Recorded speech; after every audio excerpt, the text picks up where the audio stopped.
सुगरी महतो उनको सुमन देवी के मार के राती खा बोलवा के हमरा बेटा के किडनैप करके का जाने का कइले बा लोग थाना प्रभारी नहीं खन सुनत एसपी के पास गइल नहीं वो नहीं अथी करत लेकिन करवा के अथी कइले बालो सुमन देवी फोन को के बोलावले बालो हां फोन को के बोला के हमनी के बेटी करवावले बालो हमरा नाती के का कइले बड़ा का न कइले गिरनाट कइले बालो हमारा बाबू के लगे जानी तो कहे नहीं का करी सुमन देवी के फांसी दे का किया है सुगरी महतो पैसा दिया है चौकीदार को दे के थाना प्रभारी को भी पैसा दिया है।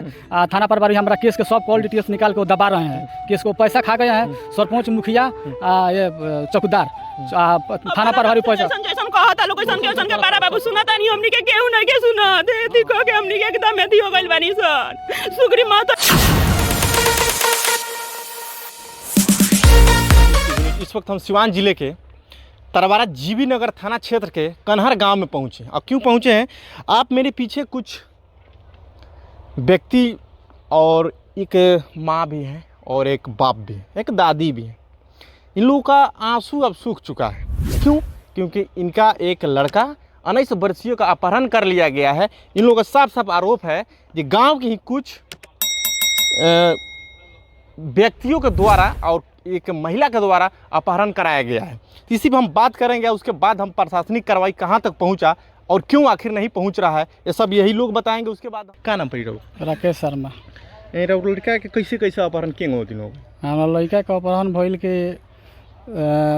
माने सुग्रीम से आ सुग्रीम के वाइफ आ शिवजी महतो से जैसे पहले हमार दुकान एगो छोट मोट रहे तो वो का कैलिन माने हस्बैंड कैलन कि पैसा जैसे माने दुकान से लेन देन करे लगलन सामान के उनका बाद उनका वाइफ से वो सामान माने फ़ोन कऽ के मांगे लगली देवे लगली लेवे लगली दुकान में के सामान जैसे ले के पैसा माने वो लोग माने पूरा ले रहल लोग लेला के बाद में का कैलो कि अब सामान तो सफौरा गई पैसा वैसा अब लड़का से पैसा मांगे लगल लड़का पैसा जब ना दहलस तो ये धमकी देवे लगल उनकर औरत की माने तारा के उठवा ले हई करम जहाँ तक उनका साला भी धमकी दिया था सुग्रीम का साला तरह लड़का के काहे लेडीज धमकी देवे लागल कि हमारा लड़का सामान देहल बंद कर दलन उनकरा के सामान देहल बंद कर दलन ओकरा बाद से ही कहलन कि तारा के देख लेम ओकरा बीच में एक दफा हमारा लड़का के मोबाइल छीन के 2-4 थापड़ मरबो कलन हमारा दुआर पर आके की मतलब सुग्रीम महतो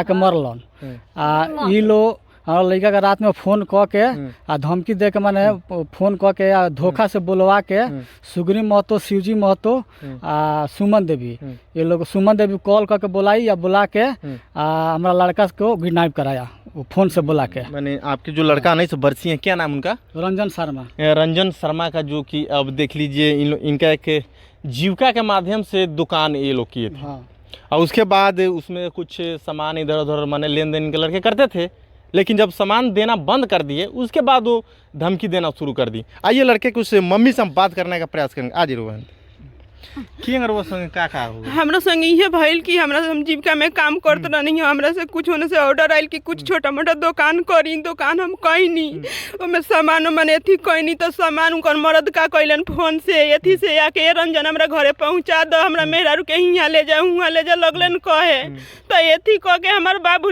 ना जानत रहलन कि इतना भारी हमरा के सजा मिली ले जाके सामान पहुंचा दे चाहे केहू के भेजस तो आके ले जा जब पैसा हो गल 20-25 हजार रुपया तो मंगल तो ओकरा बाद में धमकी उनकर मरद देवे लगलन कि कैसन पैसा हटे आके हमरा बेटा के मरबो कलन मोबाइलो छीन लेन सब गांव नगर सब देखलक तब केहू कुछ ना कइलक। एकरा बाद हम बाबू से कहनी कि छोड़ दो बाबू पैसा के कौने एती नहीं के फिर उनकर मेहरारू सुगरी महतो उनकर सुमन देवी के मार के राती खा बोलवा के हमरा बेटा के किडनैप करके का जाने का कइले बा लोग थाना प्रभारी नहीं खन सुनत एसपी के पास गइल रहनी वो नहीं अथी करत। लेकिन वो जो आवेदन कैले मनो में तो प्रेम प्रसंग के भी जाहिर कैले बनी तो प्रेम परस तो संगे अथी हो गई सामान लेनी देनी में उनका संगत प्रेम पत्र हो गई तो वो जब वो लेडीज से लड़का के प्रेम हो गई ओकरा बाद उ शोषण करत यानी धमकी दे धमकी देती है तू काहे नहीं खा पैसा दे सके काहे नहीं खा सामान दे सब हम घर से सामान अब हम तो जीविका में काम करते रहनी है सामान देवल बंद कर देनी दुकान में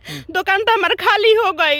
एक बाद कहती है कि थाना पर गई वो दिन एसपी साहब कहनी कि बोला के सामना सामनी बात करी तो कहती है कि 30,000 रुपया काहे न देहलक ओकर लड़का मांगले रहे तो हम ना देनी यही के चलते हमरा बेटा के किडनैप करवैलक कि का करैलक अब उहे सुमन देवी जानती है शिवजी महतो दोसर केहू नहीं खे जानत उहे उठवैले भी है ओकर दोसर केहू हाथ नहीं खे। देखिए जरा सोचिए, एक माँ का दर्द देखिए, एक बाप का दर्द देखिए। साफ साफ वो महिला कहती है प्रशासनिक देख रेख में प्रशासन के जो संरक्षण मिल रहा है, इस गांव के मुखिया के माध्यम से संरक्षण मिल रहा है, वो महिला कहती है कि काहे नहीं मेरा 30,000 रुपया दिया। चौकीदार भी पैसा, चौकीदार देखिए, चौकीदार भी पैसे लिए हैं। राम बाबू चौकीदार है, राम बाबू राम पुकार चौकीदार का नाम है।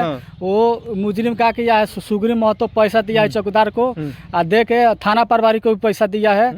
थाना प्रभारी हमारा केस के सब कॉल डिटेल्स निकाल के वो दबा रहे हैं, केस को पैसा खा गए हैं सरपंच मुखिया ये चौकीदार थाना प्रभारी पैसा जैसन कहता लोग वैसन के बारा बाबू सुनता नहीं, हमनी के केहू नहीं के सुनत एथी कह के हमनी के एकदम एथी हो गइल बानी सन।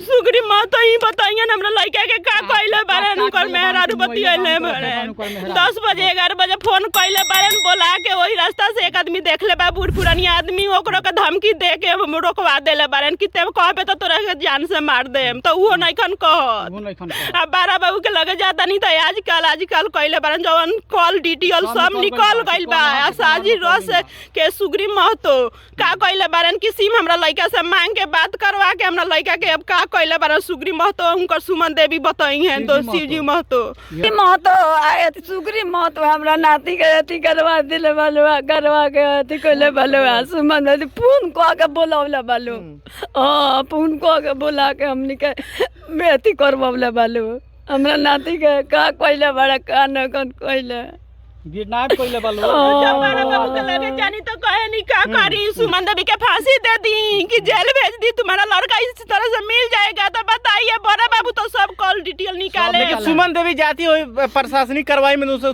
थोड़ा सा पूछ होता है, उसके बाद छोड़ दिया जाता है। कोई रिक्वेस्ट नहीं लेते हैं बड़ा बाबू, पूछ करके छोड़ देते हैं। आधा घंटा 1 घंटा बैठाते हैं, बैठा करके एकदम कोई अपने से पूछते हैं, पूछ कर छोड़ देते हैं। उसी तरह वो करते हैं, दूसरा कोई हक नहीं जताते हैं कि हाँ उसका लड़का के साथ तुम्हारा संबंध था। लेकिन आप ऑफ कैमरा में एक बात बोल रहे थे कि उनका पति अकर में चल रहा है आज। जी अकर में वो चल रहा है। ऐसा हमारा माँ को भी यहाँ दिखाया उधर, और बोले कि हम पाँव पकड़ रहे हैं, हमारा बाबू को बता दे कहीं से ते ही कोई लगे तो वहाँ अकड़ता इस पर अकड़ता था इस पर।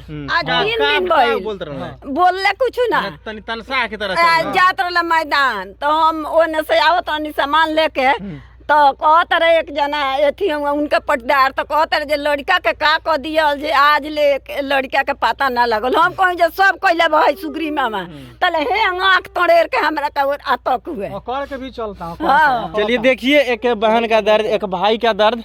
और सिवान के एसपी साहब, आप अगर मेरा बात समझते होंगे और सुनते होंगे, ये वीडियो आप तक पहुंच गया होगा, तो तनिक के माँ का दर्द सुनिए, एक बाप का दर्द सुनिए। अगर जो दोषी है उसको कार्रवाई किया जाए, सजा दिया जाए, वो चाहे क्यों ना लड़का क्यों ना हो, क्या ही नहीं परिवार क्यों ना हो, लेकिन जो दोषी है उसको सजा दिया जाए। एक महीनों दिन से परिवार दर दर भटक रहा है। 1 महीना 11 दिन में हो गया, कोई सूचना नहीं मिल गई। 1 महीना 11 दिन में कोई बड़ा बाबू एक्शन नहीं ले रहा है कि लड़का गया तो कहाँ गया। हाँ, आप बुला के मेहमान की तरह मुजरिम को बुलाते हैं, सुमन देवी को, सुग्रीव महतो को, शिवजी महतो के बुला कर पूछताछ करते हैं। इतना बड़ा जो कांड करेगा पूछने से बताएगा कि हाँ आपका लड़का का तो बताइए। एक चाटी भी नहीं मारा तुम करा के, पैसा ले बनी अभी मुखिया सरपंच चौकीदार थाना पर भी। अच्छा, लड़के का 19 वर्ष उम्र, पढ़ाई लिखाई कहाँ तक रही? इंटर कैले रहन, ITI करतलन, सीमान तो ना जतलन, कहलन कि अभी मैंने क्लास नहीं करब तो बाबू तू अपन काम करब तन काम कर और तार रिजल्ट हम दे देब। तो अपन काम हम करत रहन कुछ काज थोड़ा बहुत, उहे माने ये रहल से दुकान दौड़ी तो साफा पैसा ले के इलो फंसा दलो सुग्रीव महतो हमकर मेहरारू। चलिए सिवान के एसपी साहब, अब इस माँ का दर्द और इस बाप का दर्द देखिए, क्योंकि उन लोग आंसू सूख चुका है।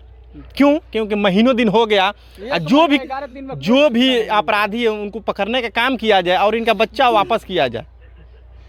जौन बताई लोग तो सुग्रीव में बताइए है ना, उनकर सुमन देवी बताई ना, सीधी दोसर केहू ना बताई। उहे मेन मुजरिम बा, उहे दूसरा केहू नहीं के। गांव नगर केहू से दुश्मनी उनकर ना रहला, उनकरे से दुश्मनी रहला, केहू से ना दुश्मनी रहला। उहे बार-बार धमकी सामान देवल छोड़ देलन तो धमकी दे के उनकरा का मरबो कइले रहला। एकरा बाद फोन में रारू के राती कन मरुवन मार के फोन करके बोलवा के अब जाऊं ची कैले हो का अपहरण करैला हो का कहीं कैद कैले बाकी सुग्री महतो आ शिवजी महतो ये लोग कैले बा दोसर केहू हमरा बाबू के कुछ नहीं के कैले।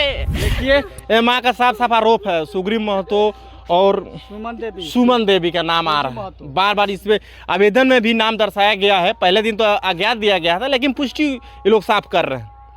तो आप लोग जरूर इस वीडियो को ज़्यादा शेयर कीजिए ताकि सिवान के एसपी साहब और तरवारा थाना के जीबी नगर के तारा बाबू थोड़ा एक्शन में आइए, क्योंकि एक माँ का कलेजा टूट चुका है। माँ दर दर भटक रही है, क्यों? अपने 19 वर्षीय पुत्र के लिए, ताकि मेरा बेटा अब तो कहीं से भी आ जाए।